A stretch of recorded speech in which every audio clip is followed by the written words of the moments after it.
You can have what you want. You have felt blocked, you have felt stuck, you haven't been able to attract the right partner or to not be able to sustain the relationship. You can have whatever you want. You can have your dream date, your dream husband. You can have what you want in bed, and there is no limitation. You can have it. Welcome to Max van Praag TV, where we have empowering dialogues on love, intimacy, and sex. We're sitting here under the bright sun in Oakland, shining light on something very important. I am talking today to a man who is a trained sex surrogate, and he's going to explain to us what it is that he does for a living. It's something that he does in conjunction with a psychotherapist for women who are working on relationship issues, and there are many women in that situation.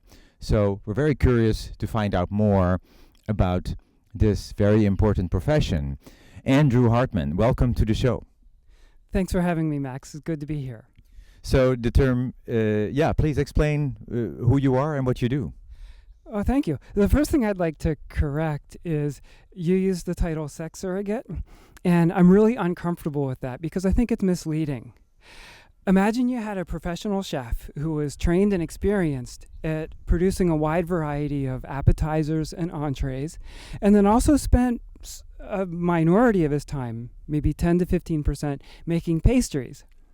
I'm sure that you would agree with me that it would be really misleading to call this guy a pastry chef. Sure. Instead of saying what you're not, what are you? Okay. So most of us prefer the title surrogate partner. Okay. And that's because we partner with the client. And in partnering, we create an we create a real life situation for experiential learning that's related to any aspect of relationship. The client being the person in therapy. In your case, always women? I've worked predominantly with women.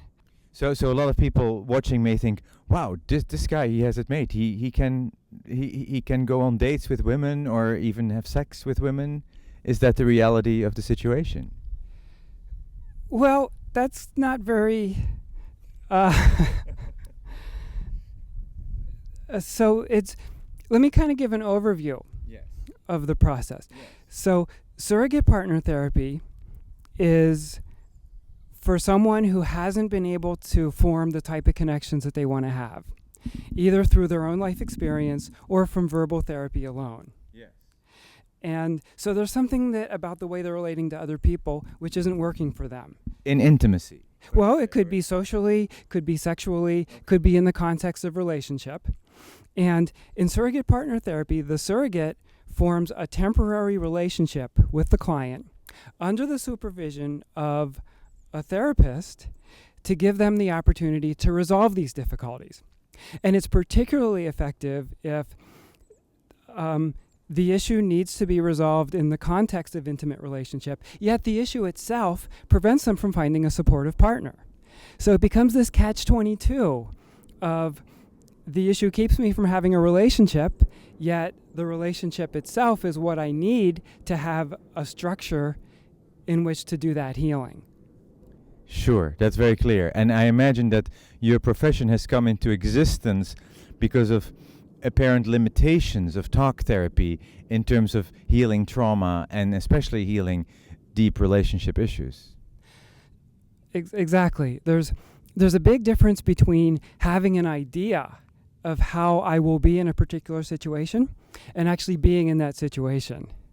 Many clients come into surrogate partner therapy after trying many other things, sometimes even spending decades in verbal therapy, and still not finding that they're able to reach the objectives that they want.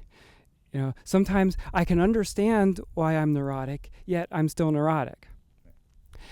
And how frequently do you meet your clients and over how long of a time span? Well, it varies. Typically, the process starts out with all three of us meeting together, the surrogate, the therapist, and the client. We get a really good sense of what goals the client has, and we formulate a direction for how to proceed. After that, the client meets with the therapist, and then they meet separately with the surrogate. and then the surrogate talks with the therapist between every session, generally by phone. It's understood that there will be open and honest communication between all three members of the triad. So how long it goes on really varies. I've had times where I met with a client over 6 sessions. I've had other times where I met with a client more than 50 sessions over more than a year. So it really varies based on the individual client and what it is they want to accomplish. Are there sessions and clients with whom you speak very little, or is where there is maybe holding hands or looking in each other's eyes, or do you actually go to a movie on a date, or is it in a session room? Well, so depending on what the client wants to accomplish, it can be a wide spectrum. If someone wants to work on their social skills or be more comfortable with dating or interacting with people or going out on a date, we can do that. I've gone to movies with clients. I've gone out to dinner with clients. To social events, to parties. I've gone dancing Okay. with a client. Okay. So there are also often situations where we want to develop. Well, let me give a little more background. So I think of surrogate partner therapy as having certain things that are foundational. And I call them the ABCs of SPT, the ABCs of surrogate partner therapy.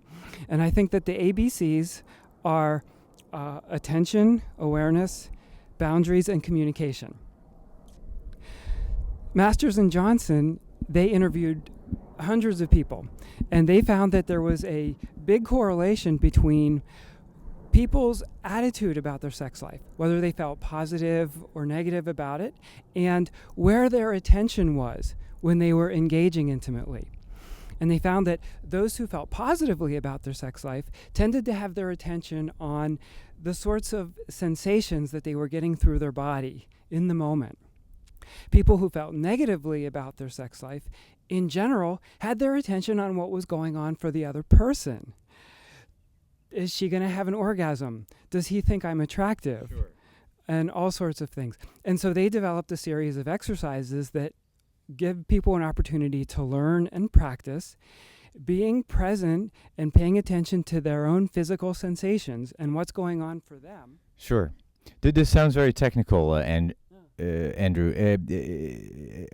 Are you having fun with your clients? Of course. Yes. Yeah. And so we do a lot of work with touch, with communication, defining and respecting boundaries, with sensuality, emotional expression, any aspect of relationship. And sexuality may sometimes be included because it's an aspect of relationship. And it's included in the situation where the surrogate, the therapist, and the client all agree that it's necessary for them to reach their goals. So, and if you have that much contact with the therapist, what is something crucial that you're doing that the therapist will not or cannot do? Well, most therapists won't have any kind of hands-on contact with the client. So the real difference is I'm actually forming a temporary relationship with this client. And the opportunity in that is that the issues that the client has in relationship show up in the relationship that they're forming with me. And that's great because they can be seen and resolved. But I'm able to be with the client in a way that the therapist is not able to. And that's also why it's important to have the involvement of the therapist as the third leg of that trio, because of the absence of, because I'm directly engaging with the client in an intimate way. There needs to be someone outside of the intimacy that we're forming. Sure. Otherwise, we go back to the oldest profession, which is prostitution, and there's a reason why that has been around for people who were suffering or lonely or weren't be able to create the fulfillment in their marriage or in their relationship that they were longing for, and there was the default mode of going to pay somebody for those parts. I mean, you are not exactly that, but you are some kind of evolved and structured and licensed version of that. Well, let me give another analogy. So You don't mind me saying that. no, I don't mind. So suppose you went to a sex worker, Yes. and the sex worker said, "Okay, I'm willing to work with you, but first I want you to spend some time with this therapist. The therapist will help you get really clear about what your goals are to make sure that you benefit from the time that you spend with me. Then you'll continue to see the therapist as you see me. And here's the important thing. I won't even guarantee that we're ever going to have sex." Okay. Now, if you went to a sex worker and you heard that and you said, "Oh, this is not what I want," then surrogate partner therapy is not for you. But if you had the response of, "Oh, this is exactly what I need to resolve whatever has been holding me back in a way that I haven't been able to resolve before," then surrogate partner therapy might be a good option. What's the thing that women struggle the most with in your perspective?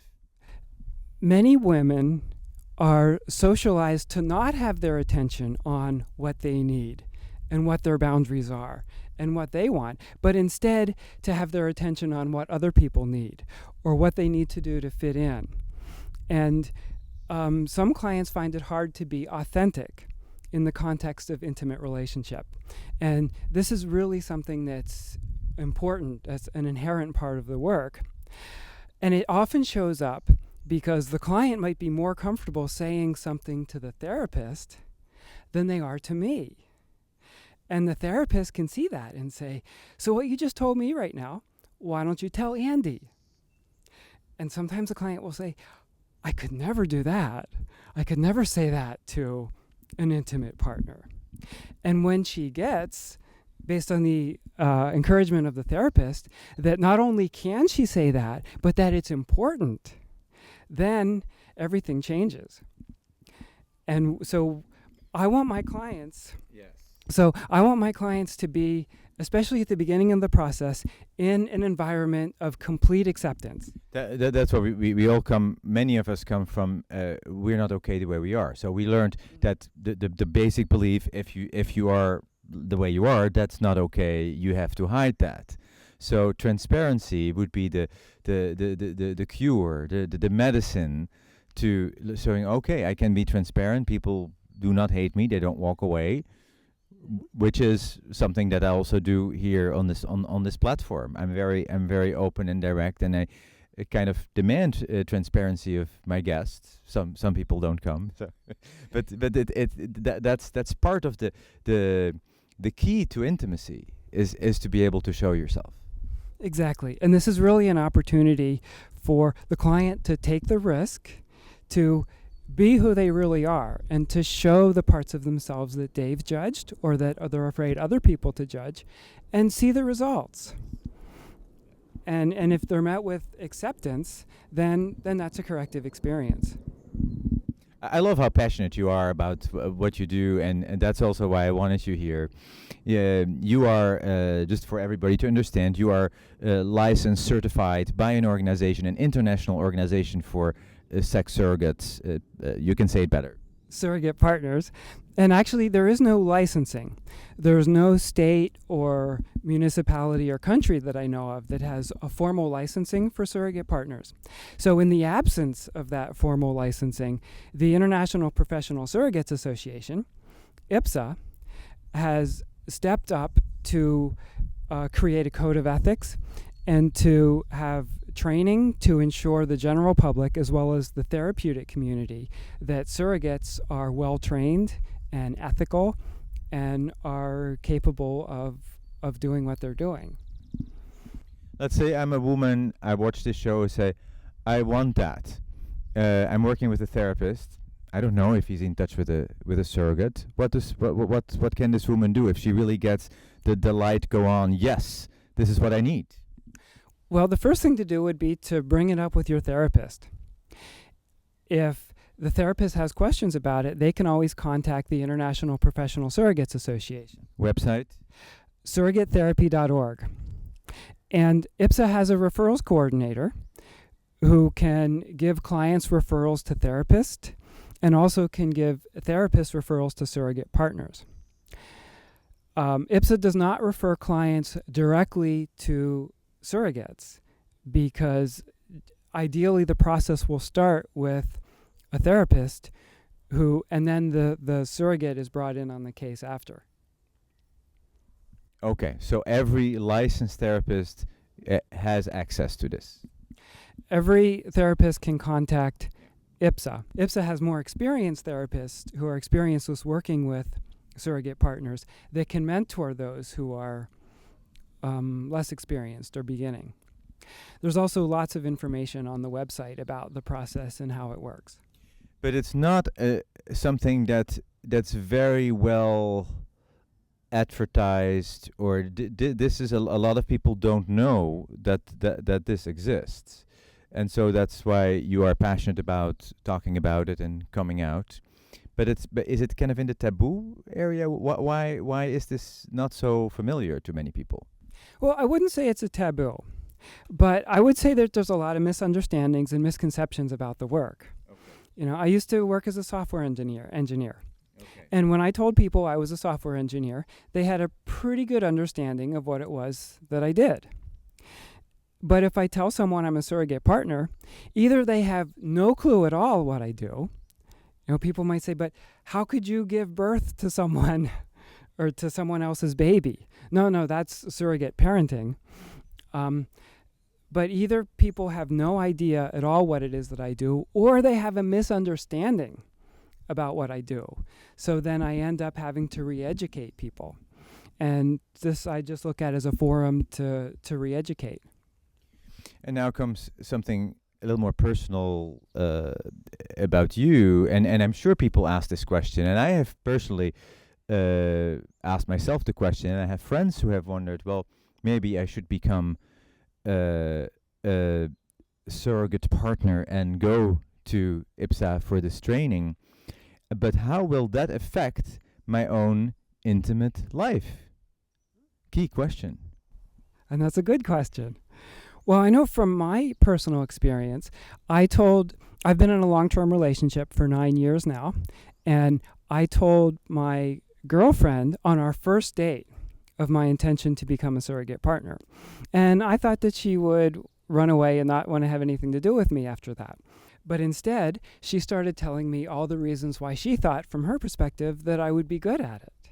And we've been together ever since.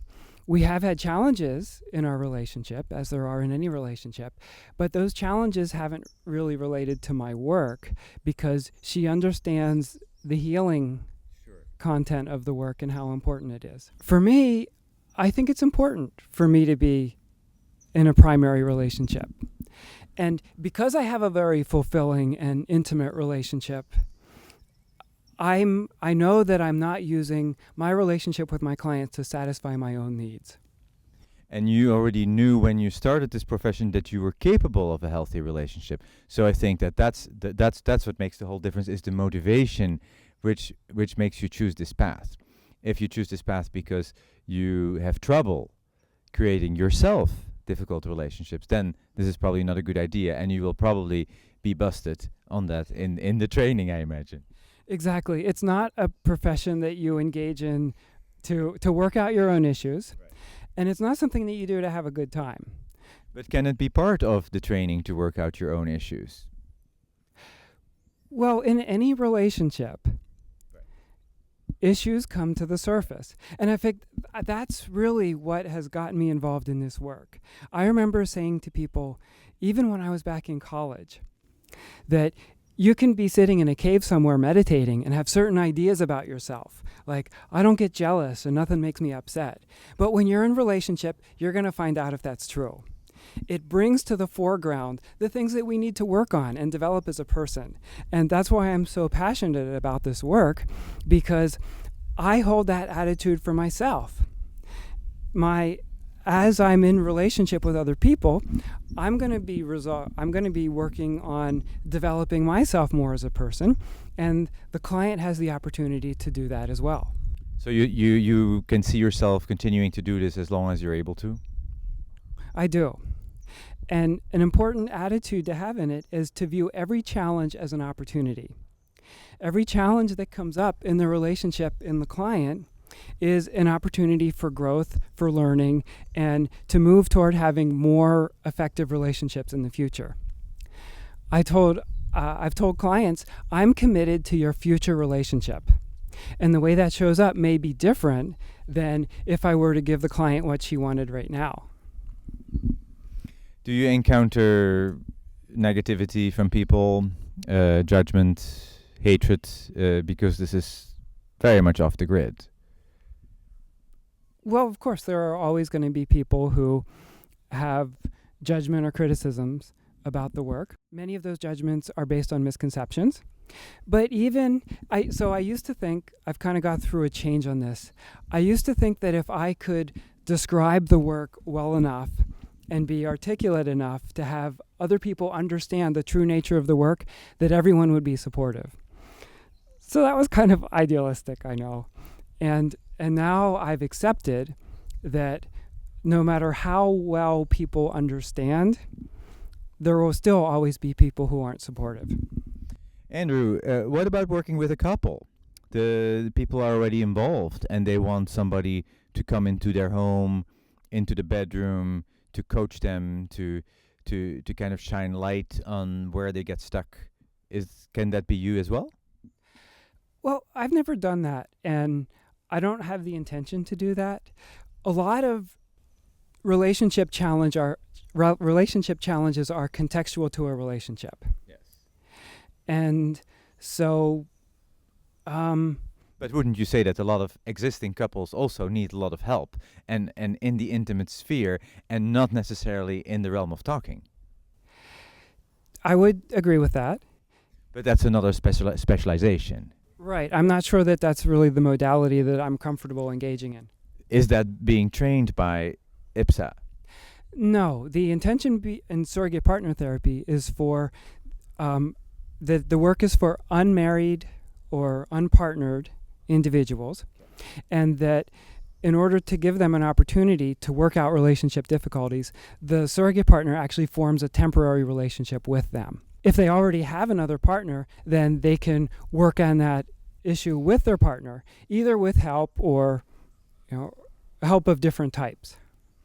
This is for women who may not have had sex for 5 years, for 10 years, who've not been in a relationship, who've not been on it. Sometimes very, very talented, bright, kind, good, beautiful women who, for one reason or another, have not gotten involved and have not had sex for a very long time. Surrogate partner therapy is sometimes recommended for those who have shyness or lack of confidence or lack of experience. In the case of what we might call late life virgins, it's one thing for someone to have an experience that changes their status from virgin to non-virgin. But that's not really very interesting to me. In fact, that's not likely to change someone's life.